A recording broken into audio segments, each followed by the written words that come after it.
मारून उपयोग नाही, त्यांच्याबरोबरचा संवाद आम्हाला साधता येईल का, त्याच्यासाठी मुळात आमच्याकडे वेळ आहे का, आमच्या मुलांसोबत बोलायला वेळ आहे का. मी स्वतःला नशिबवान समजतो, मला 12 वर्ष माझ्या आजोबांचा सहवास लाभला.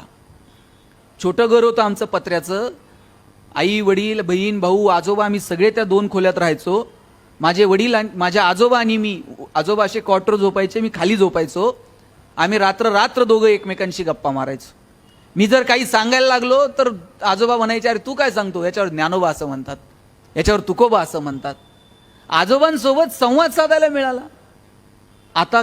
आताच्या पिढीमध्ये कितीतरी कुटुंबांमध्ये, अजून खेड्यापाड्यात बरे हो, कितीतरी शहरांमधल्या कुटुंबांमध्ये आजी आजोबाच उरले नाहीत. ज्या आजी आजोबांनी राम कृष्ण ज्ञानोबा तुकोबा समजावून सांगावे, ते आजी आजोबा बघायला मिळत नाहीत. इकडून तिकडून जिकडे शिल्लक आहेत त्यांना रामकृष्ण आठवत नाही. नातू जर म्हणला गोष्ट सांग तर आजोबा म्हणतात, एक होता राजा, त्याच्या 2 राण्या. आता आज्यानं असं सांगितल्यावर पोरग तेच करतंय, 1 राजा 2 राण्या. कॉलेजला गेल्यावर त्यातली एक आवडती, दुसरी नावडती. काय पेरायचं ठरवलंय हो. आम्ही जे पेरणार आहोत ना मुलाबाळांच्या बाबतीत, ते उगवणार आहे.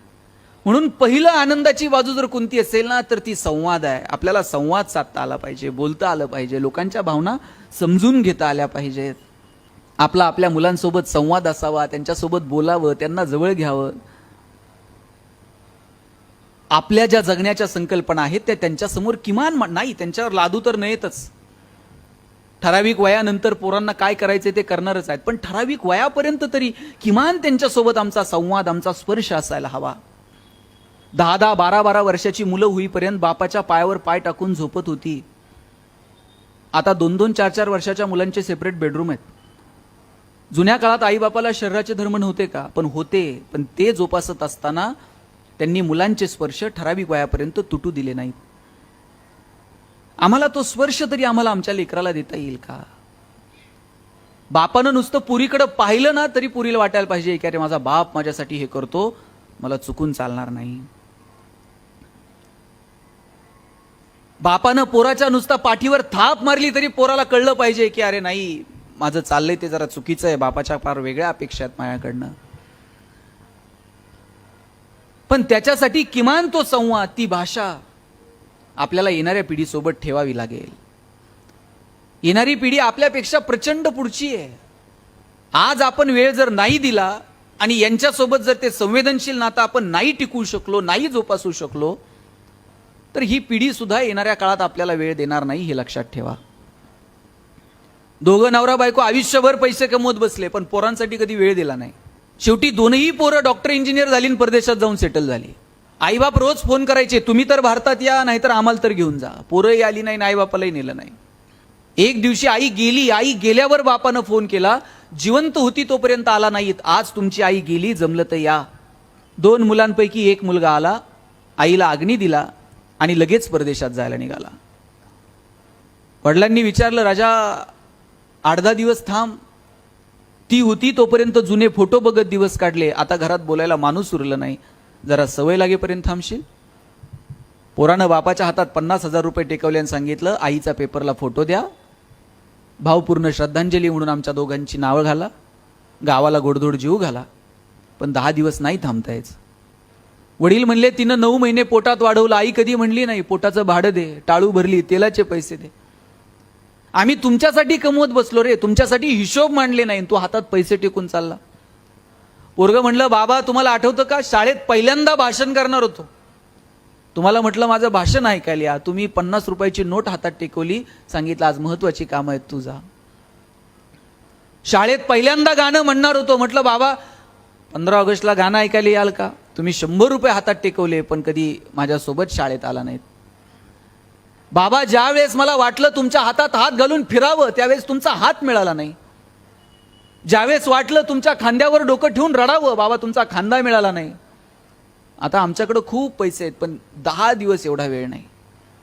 वडील म्हटले, दोघांना फोन केलता, एकटाच आला, थोरला का आला नाही.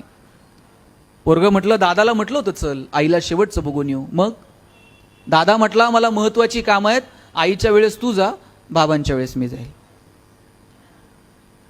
आई वडिलांना सुद्धा दिवसांसाठी वाटून घेणारी मुलं जन्माला येतील, आणि याच्यासाठी साहेब आमच्या पिढीचा आमची पिढी कारणीभूत नसेल, तुमच्या पिढीचा गाफीलपणा कारणीभूत असेल. आमच्यासाठी पैसे विषय कमवून ठेवायच्या फंदात अजिबात पडू नका. आमच्या मनगटात रग निर्माण करता येईल का कमवण्याची, आणि तेही चांगल्या मार्गानं. आमचे वडील सांगतात, वाईट मार्गाने मिळवलेले पैसे म्हणजे प्रेतावरची फुलं आहेत. हसूही देत नाहीत आणि रडूही देत नाहीत. 10 साखर कारखान्याचे शेअर्स घेता येतील, पण डॉक्टर सांगतील चमचावर पण खाऊ नका. दिवाण बनवून घ्याल झोपायला 10 लाखाचा, पण डॉक्टर सांगतील मनक्यात गॅप आहे, चटईवर झोपत चला. आम्ही कुठे घेऊन जाणार आहोत? एक दिवस असा येईल की तुम्हाला तुमची प्रगती समाधानाच्या पातळीवरती मोजावी लागेल. तुम्हाला मी साधं उदाहरण सांगतो. मी ज्यावेळेस कॉलेजला गेलो त्यावेळेस माझ्या सरांनी मला विचारलं, गणेश तुला MBA कशात करायचं? म्हटलं मला ह्युमन रिसोर्स मॅनेजमेंटमध्ये MBA करायचं. वर्गात ते प्रत्येकाला विचारायचे कोण MBA कशात करणार. आमच्या वर्गात एक बोबडं बोलणारं पोरग होतं. मुलांना तुमच्यासाठी सांगतो, तुम्हाला वाटतं मला बोलता येत नाही, मला हे करता येत, असले न्यूनगंड मनात ठेवायचे नाही. मी गरीब कुटुंबात जन्माला आलो, मला ह्या सुविधा नाहीत, असलं काही नसतं जगात. सुख दुःख हे सगळं आपल्या आपल्या भोवती फिरत असतं. त्या कोशातून ज्यांना बाहेर पडता येतं ना, त्यांचं जगणं समृद्ध होतं. त्या पोराला बोबडं बोलायचं, नीट बोलता यायचं नाही. त्याला विचारलं MBA कशात करणार? पोराने ठणकून सांगितलं मार्केटिंगमध्ये MBA करणार. म्हटलं सर, म्हटले र बोलता येईना तू मार्केटिंग, तुझं बॅकग्राऊंड कॉमर्स आहे, फायनान्समध्ये कर. पोरग वर्गात उठून उभं राहिला, म्हणला सल कलनाल तर मार्केटिंगमध्ये MBA कलनाल, नाही तर शिकणार नाही. म्हटलं सर म्हणले तुला काय करायचंय ते कर, परीक्षा घेऊयात आणि शोधूयात कुणामध्ये मार्केटिंगचं टॅलेंट आहे. म्हटलं ठीक आहे. आम्हाला 100 पोरांनो रामायणाच्या प्रती दिल्या आणि सांगितलं या रामायणाच्या प्रती बाजारात जाऊन विकून यायच्या. ज्याच्या सगळ्यात जास्त प्रती विकल्या जातील आपण समजूयात की त्याच्यामध्ये मार्केटिंगचं टॅलेंट आहे. म्हटलं ठीक आहे. आम्हाला वाटलं आम्ही बोलणारी पोरं अशा 100 प्रती विकून येऊ बाजारात. 8 दिवस बाजारात फिरलो. 9व्या दिवशी वर्गात आलो. सरांनी विचारलं, गणेश 100 पैकी किती प्रती गेल्या? म्हटलं 4. राहुल 8, संतोष 10. मार्क मिळवणारी पोरं पण 20 पेक्षा जास्त प्रती कुणाच्याच गेल्या नाही. ते बोबडं बोलणारं पोरग मागच्या बाकावर बसायचं. त्याला विचारलं तुझ्या किती गेल्या रे? म्हणला सल 100च्या 100 प्रती विकून आलं. म्हटलं सर, म्हटले केलं काय? मार्केटिंगची कोणती स्ट्रॅटेजी, कोणतं रेफरन्स बुक? म्हणला काहीच केलं नाही. म्हटले मग? लोकांच्या दालात जायचो, उभं राहायचो, बेल दाबायचो, लोक बाहेर यायची. लोक बाहेर आली की समोर रामायण ठेवायचो आणि सांगायचो हे रामायण इकत घेता का वाचून दाखवू? लोक म्हणायची वाचून नको दाखवू, तुझं रामायण विकत घेतो. आता बोबडं बोलणं विकनेस आहे का स्ट्रेंथ आहे? आणि त्यानं जर तो तसाच दाबून ठेवला असता तर स्ट्रेंथ ठरला असता का? निश्चित ठरला नसता. आपल्या प्रत्येकात काहीतरी वेगळेपण आहे. ते वेगळेपण आपल्याला ओळखता आलं पाहिजे. ज्या दिवशी आपल्याला आपल्यातलं वेगळेपण सापडलं ना, त्या दिवशी जगणं सुंदर आहे. आणि तुमच्यासाठी मदत करणारे असे असंख्य हात आहेत. ज्या दिवशी असं वाटेल ना आपल्याकडे काय थोडंसं असं खचल्यासारखं वाटेल, त्यावेळेस सरांकडे बघायचं. मला वाटतं आईबाप म्हणून काही नाही तर किमान मोठी स्वप्न तर पोरांना दाखवा की अरे तू करू शकतो, मी आहे तुझ्यासोबत. ते पोरग काही वेगळं करायला गेलं का बाप सांगतंय अंथरून पाहून पाय पसर. चला ते पोरग हातपाय खोडून खोडून मरून गेलं, पण बापानं काय त्याला कधी बापानं सांगितलं पाहिजे हातपाय पसर, अंथरुणाचं काय करायचं तुझा बाप बघल. एवढी धमक आपल्याला आपल्या लेकरात निर्माण करता आली पाहिजे. ही धमक, ही स्वप्न तरी किमान आपल्याला आपल्या मुलांना दाखवता आली पाहिजे. अहो आयुष्यातला संघर्ष, त्यात सुद्धा मजा आहे. ज्यावेळेस तह झाला आणि किल्ले द्यावे लागले मिर्झा राजेला, औरंगजेबाला भेटायला निघाले राजे. जाताना एकटे गेले का? एकटे जाऊ शकले असते, पण संभाजीराजांना घेऊन गेले. एखादा बाप म्हटला असता पोराला इकडं संकटात कुठं, पण शिवाजीराजे घेऊन गेले संभाजीराजांना. का? आतापर्यंत तू जिंकणं बघितलं, संघर्ष सुद्धा कळायला नको? आयुष्यातला संघर्ष कळावा. मधला जो प्रवास आहे, या प्रवासात काहीतरी गप्पा झाल्या असतील का नाही शिवाजीराजांच्या आणि संभाजीराजांच्या? तिथं आग्र्याला पोहोचेपर्यंत काय बोलले असतील शिवाजीराजे संभाजीराजांना? स्विस बँकेत आपला अकाउंट आहे, पासवर्ड सांगून जातो, पुण्यात आपले 2 फ्लॅट आहेत. काय बोलले का असतील शिवाजीराजे? शिवाजीराजांनी सांगितलं असेल शंभूराजे आतापर्यंत जिंकणं बघितलं, चला आता संघर्ष पहा. घेऊन गेले. राजबिंडा संभाजीराजा पाहिला ना औरंगजेबाने एक हत्ती भेट म्हणून दिला संभाजीराजांना. आणि थोडीशी गंमत करावी म्हणून दिलेर खान म्हटला, शंभू राजे आप इतने छोटे हो और हाथी इतना बड़ा है, इस हाथी को आप महाराष्ट्र में कैसे ले जाओगे.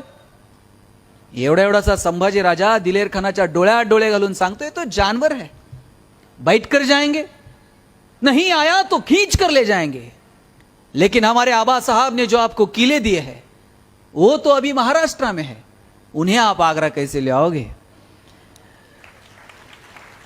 एवढा एवढासा संभाजी राजा, पण माहित होतं तहात दिलेत, गेल्यावर घेऊ की परत.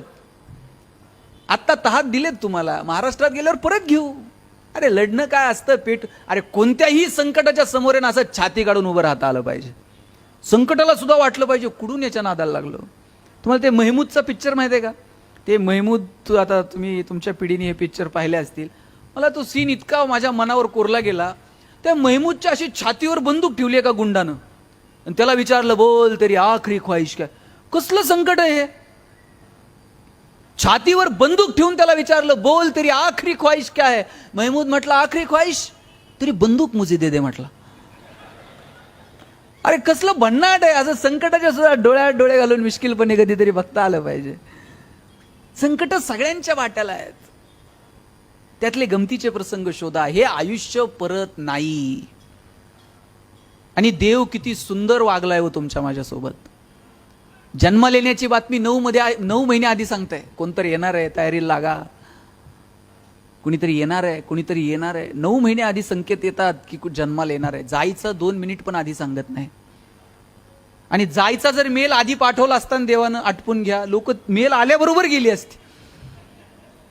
अरे काय म्हणले असते. काल एक जणाला विचारलं, ते ससा कासवाची गोष्ट माहिती आहे का पुरींनो तुम्हाला.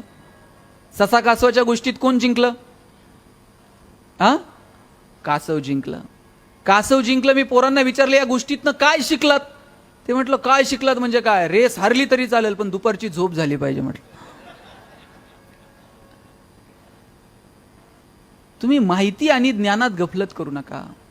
आम्हाला काय मिळवायचंय, काय कुठे घेऊन 2 मार्क पोरांनो कमी पडले एखाद्या विषयात तरी चालेल, याचा अर्थ कमी पाडू नका, पण पडले तरी हरकत नाही. पण आम्हाला समाज कळतो का, समाजातले प्रश्न कळतात का, आम्हाला देश कळतो का, आम्हाला निसर्ग कळतो का, आम्हाला समाज कळतो का, या दृष्टीनं थोडा विचार व्हायला हवा. डॉक्टर होतील हो, पण समाजाची नाडी कळेल असे डॉक्टर आम्हाला निर्माण करता येतील का. अभियंते येतील हो, पण समाज अभियंते आम्हाला निर्माण करता येतील का. अधिकारी होतील, परंतु आम्ही कशासाठी अधिकारात आहोत असं कळणारे अधिकारी येतील का. म्हणजे नेवाळे साहेब, अजूनही तलाट्याकडे जायचं असेल तर आमचा शेतकरी घाबरत घाबरत जातो. भाऊसाहेबाचा मूड नीट असेल का. हा नोकरशाहीचा सगळ्यात मोठा पराजय आहे की आमच्याकडे येताना लोकांना भीती वाटावी.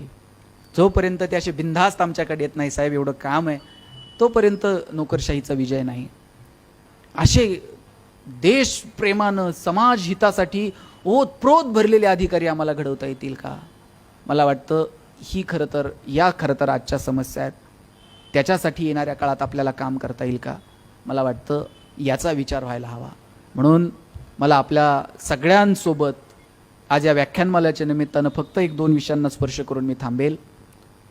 निसर्ग, समाज आणि अर्थकारण हे जे 3 मुद्दे आहेत याच्यावरती वारंवार चर्चा व्हायला हवी, याच्यावरती काम व्हायला हवं. कोरोनाच्या काळात 2 वर्षात आपल्याला आपण किती शूद्र आहोत हे कळालं.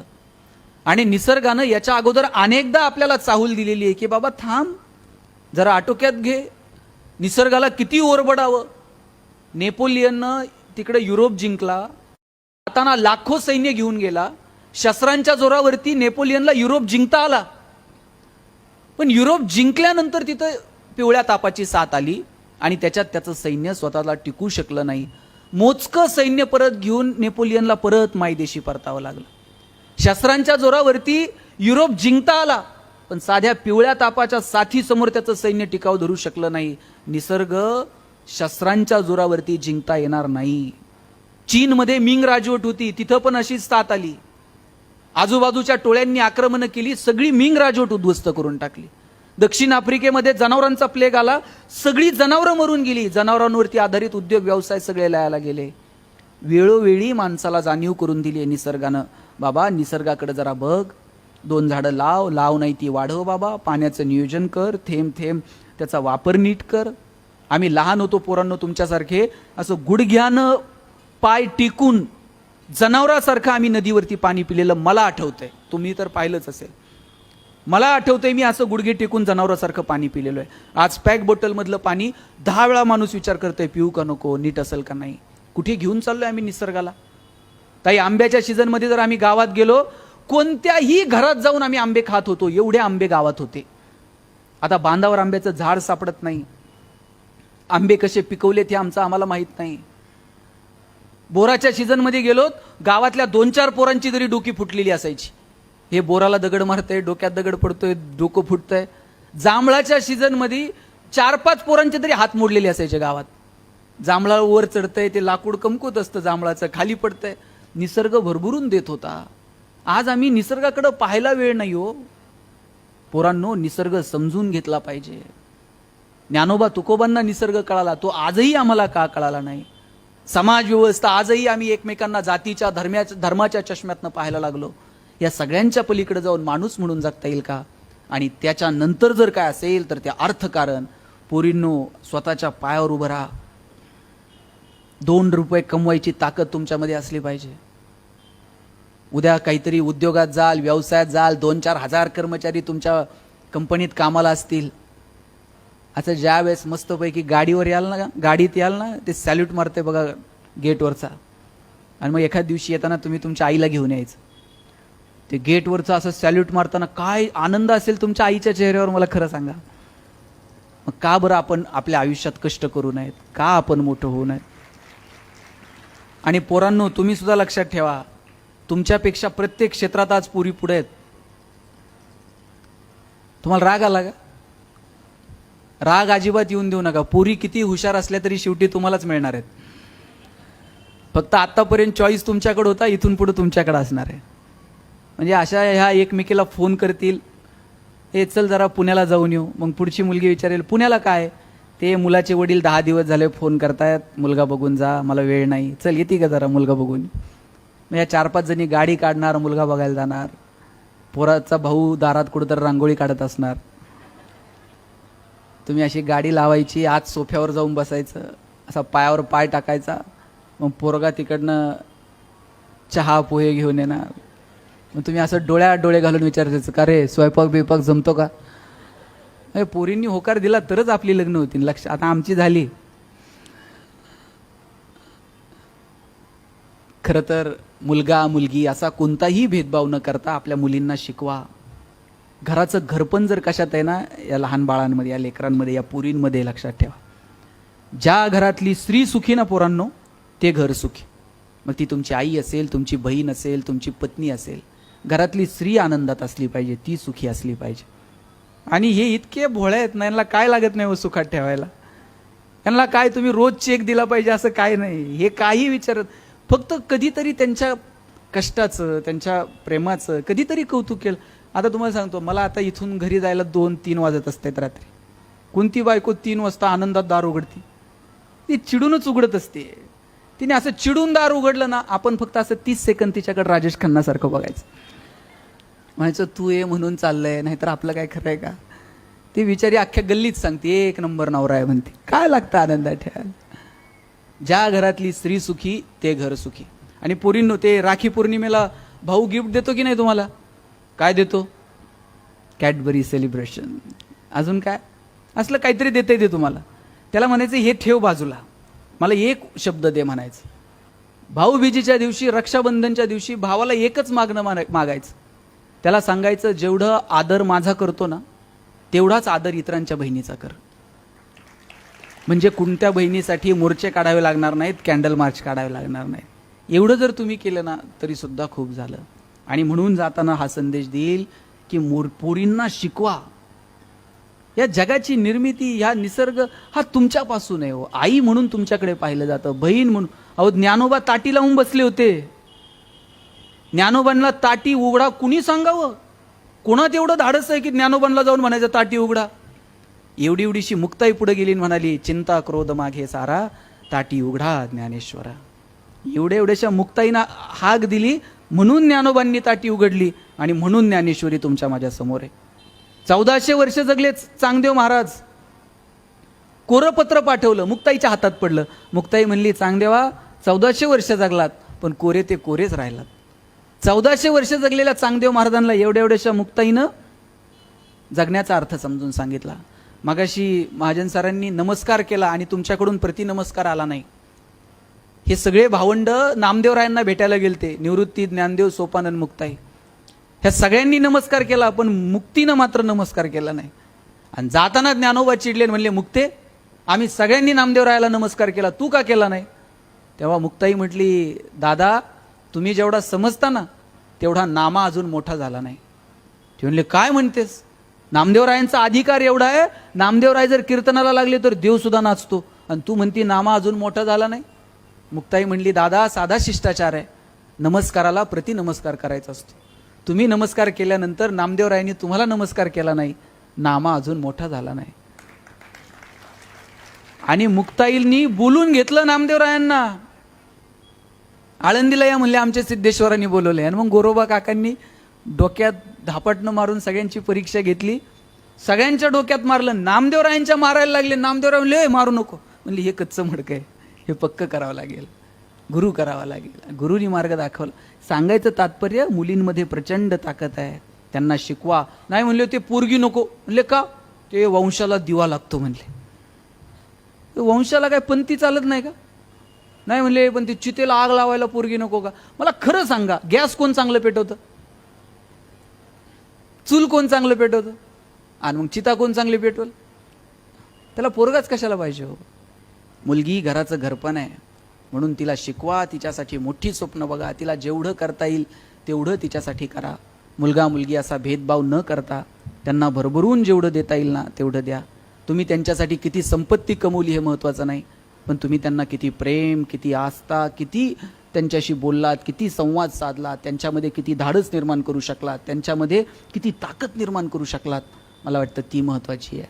त्यासाठी आपण भरभरून काम करू, एकमेकांचं जगणं सुंदर व्हावं याच्यासाठी प्रयत्न करू. आयुष्यातल्या छोट्या छोट्या गोष्टींचा आनंद घ्यायला विसरू नका. मोठी स्वप्न बघा, पण छोट्या गोष्टीचा आनंद घेणं मात्र विसरू नये. शेवटच्या 1 मिनिटात सांगतो, मला असं नेहमी वाटतं की छोट्या छोट्या गोष्टींमध्ये आनंद आहे आणि तो आपण घेतला पाहिजे. ते आनंदाचे क्षण आयुष्य निघून गेलं ना, मग कळतं की अरे ते जगायचं राहून गेलं. श्वास थांबल्यानंतर जगण्याची सुविधा अद्याप उपलब्ध नाही. श्वास थांबला की सगळं संपलं. जोपर्यंत श्वास आहे तोपर्यंत जे करायचं आहे ते करून घ्यावं, आनंदानं जगून घ्यावं. नंतर तुम्ही म्हटलात की नाही ही अमुक एक गोष्ट राहिली, नाही करता येणार, म्हणून साध्या साध्या गोष्टींमधला आनंद घेता आला पाहिजे. माझे वडील शिक्षक, आमचं घर पत्र्याचं, अख्ख्या कॉलनीत सगळ्यांची घरं स्लॅबची, आमचंच एक पत्र्याचं. मी आईला म्हणायचो, आई सगळ्यांचं स्लॅबचं ना आपलंच पत्र्याचं का? आई म्हणायची, तुझे वडील शिक्षक आहेत म्हणून घर पत्र्याचं. मला आता शासनाचा GR आहे का शिक्षकांनी स्लॅबची घरं बांधे? ती म्हणायची, कार्ट्या नशिबान आहेस, पत्र्याच्या घरात जन्माला आला. म्हटलं का? ती म्हणायची, बघ घर गरम व्हायला लागलं का तुला कळतं उन्हाळा सुरू झालाय, घर गळायला लागलं का तुला कळतं पावसाळा सुरू झालाय. शेजारच्या स्लॅबच्या घरात उन्हाळाही कळत नाही, पावसाळाही कळत नाही. खास ऋतूंची ओळख व्हावी म्हणून भूगोल शिकवणाऱ्या तुझ्या बापानं असलं मॉडेल उभं केलंय म्हणायचे. काय मजा होती हो जगण्यामध्ये. वडील एक चॉकलेट आणायचे आणि माझ्या बहिणीच्या हातात द्यायचे पोरींनो आणि सांगायचे, गणेशाने तू अर्धा अर्ध करून खा. ताई चॉकलेटचे 2 भाग करायची, एक मोठा आणि एक, आणि ताई चॉकलेटचा मोठा भाग मला द्यायची आणि छोटा स्वतःला ठेवायची. चॉकलेट छोटं होतं पण आभाळा एवढा संस्कार करून गेलं. मोठ्या लोकांनी मोठ्या गोष्टी मोठ्या मनानं छोट्या लोकांना द्यायच्या असतात आणि जगात हे फक्त बहीण करू शकते, दुसरं कोणी नाही. म्हणून बहिणीचा सन्मान करा, आपल्याही आणि इतरांच्याही. तुम्ही ते म्हातारी माहिती आहे पोरींनो, झाडातनं बाहेर यायची, पाहिली का तुम्ही? ती म्हातारी अजूनही तरुण आहे, पण ऐन तारुण्यात व्यसनाच्या नादी लागून आमची पोरं कधी म्हातारी झाली ते मात्र कळलं नाही. तुम्ही वहीत कधी मोराचा पीस ठेवलाय का? नाही ठेवला? ठेवून बघा. आम्ही ठेवायचो लहान असताना. आम्ही मोराचा पीस ठेवला तर आमचे सिनियर सांगायचे अजून 2 वर्ष ठेवायचा. म्हटलं मग काय होतं? म्हणले त्याला पिल्लू होतं. कधीच झालं नाही ते, पण वेड्या आशेनं 2-2 वर्ष तो मोराचा पीस वहीत आम्ही जपून ठेवला. म्हणून या छोट्या क्षणांचा मस्त आनंद घ्या, हसत राहा. मी एक पुस्तक लिहिलं सुख नावाचं. कॉलेजला असतानाच लिहिलं होतं, पण त्याच्यावर एक पहिलं वाक्य लिहिलं होतं मी, no once more, no retake for any moment, so keep smiling. आयुष्याच्या चित्रपटाला रिटेक नाही, आयुष्याच्या गाण्याला वन्स मोर नाही. तुम्हाला वाटलं माझं भाषण पुढं ढकलावं, ढकलता येणार नाही. घरी गेल्यानंतर वाटलं परत ऐकावं, परत ऐकता येणार नाही. आयुष्याचा कोणताही क्षण पुढं ढकलता येत नाही आणि कोणताही क्षण रिव्हर्स करून बघता येत नाही. म्हणून मस्त जगा, हसत राहा. मी आल्यापासून दोघं तिघं बघतोय हसलेच नाहीत. ते हसावं वाटलं तरी शेजारच्याकडे बघणार, तो हसतोय का, ते हसत नाही, मग मी का हसू. माणसालाच हसता येतं साहेब, जनावरांना येतं का हसता? खरं सांगा ताई, शेणकूर करायला गोठ्यात गेलाय आणि एखाद्या म्हशीनं छान स्माईल दिली, असं झालंय कधी? म्हैस म्हणते का प्लीज वेलकम इन गोठा विथ स्माईल? गाढवाला कधी हसताना बघितलंय का? ज्या दिवशी साहेब गाढव हसायला सुरुवात करते ना, त्या दिवशी समजायचं गाढवाचा प्रवास मानवत्वाकडे सुरू झाला. आणि ज्या दिवशी माणूस हसायचं बंद करते, त्या दिवशी समजायचं माणसाचा प्रवास तुमचं तुम्ही समजून घ्या कुठे झाला. म्हणून मस्त राहा, हसत राहा. आणि कितीही मोठे झाला, मगाशी एकच मिनिटं घेतो शेवटचा, महाजन सरांना त्यांचे शिक्षक भेटले आणि ते मला ओळख करून देताना म्हटले, ही सगळी व्याख्यानमाला ना हेच सगळं करतात, माझा याच्यात टाचणी इतका पण रोल नाहीये. त्यावेळेस ते म्हटले की नाही, सगळं हे म्हणजे सगळं करून सुद्धा मी कुणी नाही, हा भाव आपल्या मनात कायम असला पाहिजे, तर भगवंत सुद्धा भरभरून देतो. एक शेवटचं उदाहरण सांगून थांबतो. एक राजा होता, त्या राजाला भेटायला एक माणूस चालला होता आणि ते तिथे जाताना ते शिपायांनी अडवलं. ते म्हणले, अरे डायरेक्ट दरबारात चाललाय, तू कोण आहे? तो म्हणला, तुम्हाला माहित नाही मी कोण आहे? डायरेक्ट मला परवानगी पाहिजे. तू म्हणले, अरे बाबा तू काय या राज्यात कुणी शिपाई आहे का की तुला इथून जायला परवानगी आहे? हे म्हणला, शिपाई. उससे बडकर हूं म्हटला नाही. अरे म्हणले, तुम कोई सैनिक हो? म्हणला, उससे भी बडकर हूं. तो सैनिक, सरदार हो? सरदार, उससे भी बडकर हूं म्हटलं. क्या प्रधान हो? प्रधान से भी बड. क्या तुम राजा हो? राजा से भी बडकर हूं म्हटलं. आता म्हणलं, राजापेक्षा मोठ, राजा की गुरु हो? म्हणले, उससे भी बडकर हो. क्या तुम खुदा हो? तो म्हणला, अरे खुदा, उससे भी बडकर. अरे उससे बडकर तो म्हणले, कुछ भी नहीं. हा म्हणला, वही हूं मैं, कुछ भी नहीं. हे असलं कुछ भी नाही होता आलं पाहिजे. ते ज्या दिवशी होता येतं ना, त्या दिवशी मस्त जगता येतं. खूप खूप शुभेच्छा. No once more, no retake for any moment. So please please please dear friends, keep smiling. Thanks lot.